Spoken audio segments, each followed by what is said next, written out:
મારા ક્ષત્રિય સમાજને એક વિનંતી, આપ સૌ અસ્મિતા આંદોલનને ભૂલી ન જતા, અસ્મિતાને લડાઈને ભૂલી ન જતા. હજી તો આપણી અસ્મિતાની લડાઈ ચાલુ છે અને અસ્મિતાનો યોગ્ય બદલો લેવાનો સમય આ સ્થાનિક સ્વરાજની ચૂંટણી છે. તાજેતરમાં ગુજરાતની અંદર અને એમાં પણ ખાસ કરીને જે વિસ્તારની અંદર સ્થાનિક સ્વરાજની ચૂંટણી છે, આ વિસ્તારની અંદર વસતા મારા ક્ષત્રિય સમાજના વડીલો, મારા યુવાન ભાઈઓ, મારા માતાઓ બહેનો, આપ અસ્મિતા આંદોલન ભૂલી ન જતા.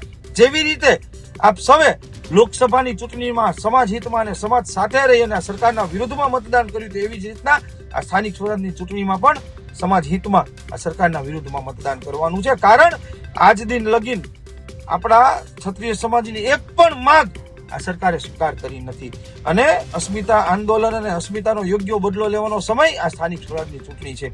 જે વિસ્તારમાં ચૂંટણી છે એ વિસ્તારની અંદર વસતા ક્ષત્રિય સમાજના હરેક વ્યક્તિ સ્વયંભૂ આ સમાજના આગેવાન છો, સમાજના વડીલો છો.